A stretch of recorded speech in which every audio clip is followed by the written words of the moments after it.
Hi, folks. Welcome to the Prepared Homestead. This is Travis. Thank you all for stopping by to watch. Well, it's a weird day in the news. There's some strange things happening. Some of it's a little funny. Some of it's an eye roll. But I think, and I haven't figured it out, I'm just making an assumption here. And you know what? Assuming can lead to. But I think there is direction and purpose and meaning to all this, even though we haven't figured it out yet. I think that, in other words, this is not just happening by chance, these things. The one of the big things in the news that just out of nowhere happened is the South Korean president declared martial law. And the news is reporting that the United States was not notified ahead of time of this. It just happened. And just like instantly the news, internet, social media exploded, and that, and it apparently, and I'm only going on what you can read online, it happened very, very quickly. There's opposition leaders trying to, apparently overthrow the current leadership, and he declared martial law. The military very quickly moved in and started, something like out of a crazy movie. Red Dawn or something. And then very shortly after that, the parliament there voted to overthrow this martial law declaration. And for a while, it looked like that, according to what was being reported, is that the military said that we're listening to the president, or prime minister, whatever the title is, and the martial law still is in place, even though the parliament voted to overturn it. And it was just kind of this back and forth. I saw reports that some of these opposition leaders were arrested. And then now, apparently, the martial law has been rescinded. So in a matter of, I don't know, maybe 5 or 6 hours at the most, they went from martial law to not martial law, but martial law, and now not martial law. It's strange. There are some people online kind of questioning, because South Korea isn't just a close ally of the United States. South Korea is, it's kind of like North Korea is to China. South Korea is technically its own independent nation, but we still very much control what's going on and have grand influence on them. We have a huge military presence there. A lot of stuff. So the idea that stuff's going on in South Korea that doesn't pertain to the United States, or we're not involved in it, or I don't buy that. But there are some speculation that maybe this was kind of a dry run or something that could happen here in the United States leading up to January 20th. I'm not saying that's the case, but I'm also admitting that that's probably not outside the realm of possibility. But it is strange nonetheless that it just out of nowhere happened. The other funny, weird, strange thing, and I know that a lot of you are going to eye roll on this one, but I'm telling you, I think there's something to it. I've talked about recently that there's been this buildup of talk and stuff involving UFOs, right? There's all these drone sightings. I saw something, I can't remember the exact number, but I saw something yesterday, the amount of drones / UFO / just unidentified aerial phenomenon. Well, they don't know what it is. The amount of sightings has increased like hundreds of times over just in the last, couple of months. Like it's just exploded all of a sudden. In fact, I saw something yesterday, a recording that even in Dallas, there were 2 flights in Dallas yesterday that observed, and the recording was with the traffic control, and they were asking, hey, these pilots are asking, hey, is there planes flying? Is there something going on?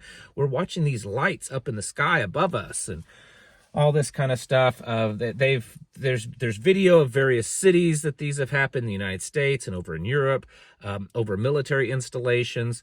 The U.S. Senate has been having more hearings on and releasing stuff. It's saying that they don't know what's going on.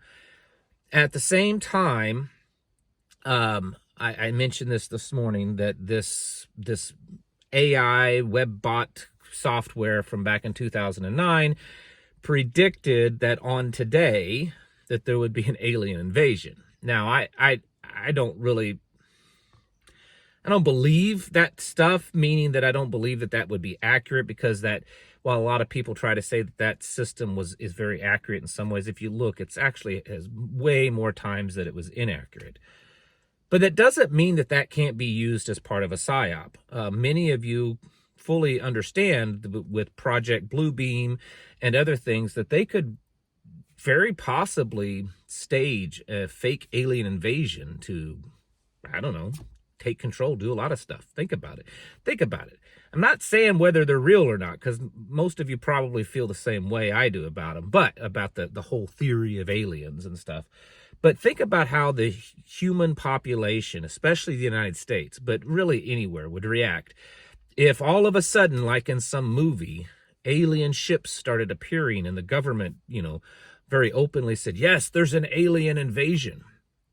That would, it'd cause a lot of crazy stuff. Now, there's more. So apparently today, NASA announced, and I haven't heard whether it's actually made contact or not, but NASA put out a warning today that there is an asteroid that's making impact on the Earth today.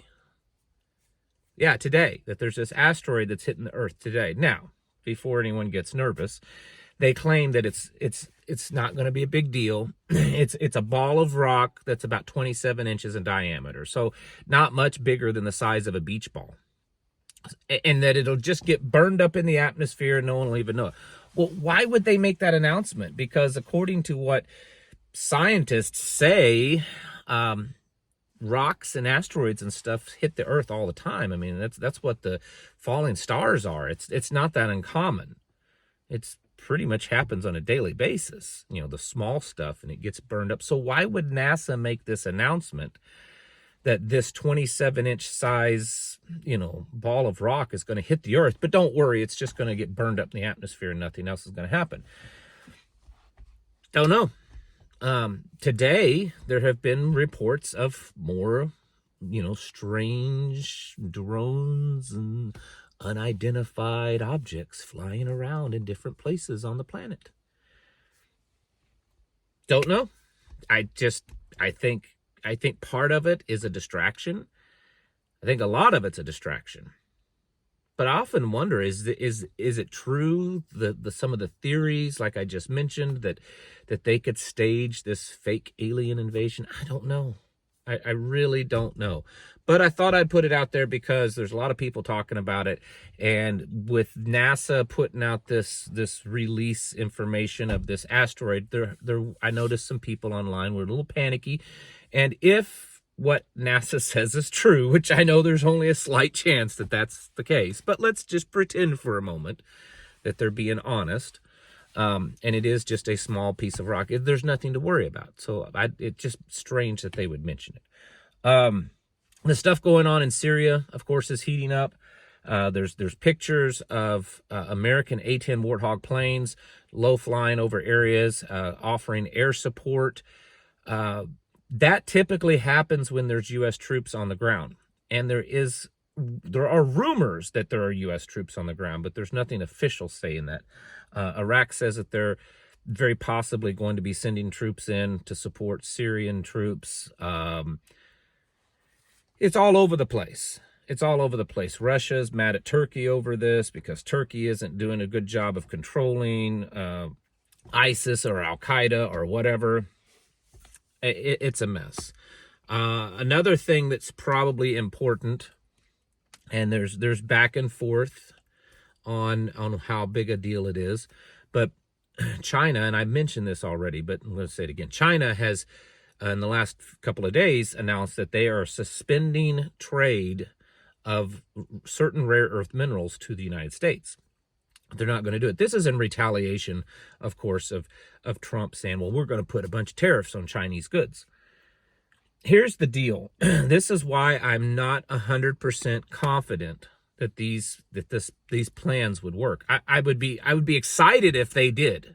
I really would. I want America to be a strong manufacturing nation. But the fact is that the direction that we have gone with our economy, it's unlikely that that will ever happen again. Number one, China controls 90% of rare earth minerals. They own 60% of the supply, and they control that other 30% through contracts. And the vast majority of rare earth minerals don't exist in the United States. There are deposits here in the United States, but they're small in comparison to other countries in South America and Africa, Russia, China. They have the vast majority bulk of them. And while, yes, the United States purchases and consumes a somewhat decent amount, it's nothing that you would think. So last year, China produced somewhere around 230 to 250,000 metric tons, I believe. So let's say 250,000 metric tons of rare earth minerals. The United States consumed 8,800 tons. So a very small number compared to the amount that's being produced. You have to understand there's a lot of these developing countries that are kind of being developed are consuming a lot of them. So America's still going to be very tethered to that, no matter what. And then with, minimum wage costs, the fact that the big bulk of the working class, pool here in the United States are, the 20 to 30-year-olds. They have almost zero concept, not just training, but concept of what it means to work in maybe a factory or anything, manufacturing stuff. The manufacturers are gone, the technologies are gone, the tools, the dyes, the equipment to make the stuff. It doesn't exist here. To give you an example of what I'm trying to get at, do you remember, was it a couple of years ago when there was that, 2 or 3 years ago, there was that hack on that gas pipeline down in the southeast United States, somewhere like Atlanta, Georgia, Mississippi. I can't remember the exact location, but I think most of you remember there was this hack and it shut it down. And so the talk was, well, why don't we just override? Because these pipelines, they do have manual overrides. We'll just manually override the pipeline and open up the gas. Except there was no one that they could find that knew how to operate the manual override. It had been so long and all those guys had retired and many of them had died off. This younger crowd, they only knew how to run it through computers. No one knew how to manually override it. And that's the problem in America. We don't have a manufacturing base of employees. They can run the computers. They can sit and play video games. But to actually run manufacturing equipment, while there's certainly some, there's not enough to shift all this manufacturing base to the United States. And then the cost is just going to be ridiculous. And I know some people are going to say, well, it's worth the cost to pay 2 and 3 times. It may not be 2 or 3 times. It could be several hundred times more. And the fact is the majority of Americans, their finances are in a place that their heart may want to purchase all this American goods, but their pocketbooks won't allow it. It's just not possible. So this idea of just uprooting global manufacturing that the United States consumes and moving it to the United States, I think it's a very, very unrealistic thing. And so to engage in this big tariff and trade war, I think it's quite possible. It may not be correct, but I think it's possible that we would be on the losing end of this, maybe even in the long run. You have to understand that we have our population is technically going down. I mean, if it wasn't for all the illegals, it's going downhill. And all of these other countries, India, the African continent, even South America, they're growing. And while they're still third world, there's a lot of development in manufacturing and goods and stuff. These China marts, which are like Walmarts, but they're on steroids. They have everything. They're all over Africa now. Yeah, I know these people still live in mud huts in a lot of places, but they're all over Africa. You can buy all kinds of stuff there. And it's all coming from China. And I have a gut feeling that we have dropped the ball on this as a nation for too many decades. If we had done this 20, 30 years ago, it's possible we could have turned it around. But I think it's been too long. You know, it's been at minimum 40 years, more likely 50 to 60 years, that America has really been developing and building most of its manufacturing most of its own goods. It's the truth. Some things, yes, I know there's going to be people on here argue. Some things can come back to the United States and be manufactured here, and it would work. But there's a lot of stuff that won't. There's a lot of stuff that the cost is just, it doesn't exist. Like, it's cheaper for these companies to pay a tariff. Even if the tariff is 100%, it would be cheaper for the company to pay the tariff of 100% than to turn around and try to manufacture that stuff here. It would be cheaper on you to pay 100% tax on a product, on some products. It'd be cheaper to pay 100% tax on some products and still get it overseas than it would be to pay the price of what it would cost to manufacture it here in the United States. And I'm not saying I'm against USA goods. I buy made in USA as much as I possibly can. The unfortunate reality is that there's just a lot of manufacturing that's just not going to come back to America.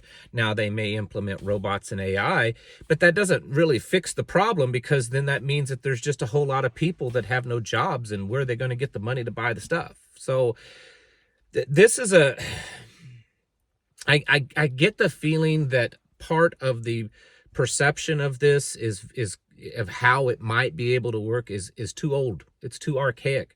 And people need to kind of wake up and realize that we're in really a different world now. And that the possibility of shifting this manufacturing back to the United States for a lot of things is just not going to happen. It's unfortunate. I hate that. My goodness. Big old dust bunny or something floating around. You see that in the back? I don't know where that came from. Maybe it was some kind of alien. Anyways, I know that some of you are going to be not going to like this that I'm saying, but I'm pretty sure if you really do the research and study it, you'll find that for the most part, I'm correct on this. And this idea that we should just be buying American made, move all these companies, but it's just not going to work for the most part. Again, some things it will, but there's just going to be a lot that it won't. And what it's going to end up, if we went down this road very hard-nosed, strict, it's going to make America a third world country, and the rest of the world's going to develop way and pass us by. It just is. We don't have the people to manufacture this stuff. There's not enough motivation. There's not enough money. It's just not going to happen, unfortunately, for a lot of things. And we have to figure out other ways to work around that, instead of starting wars, whether they're conventional wars or they're tariff and trade wars. It's time to get your houses in order, folks, and prepare yourselves mentally, physically, and spiritually. Thanks for watching. Catch you in the next video.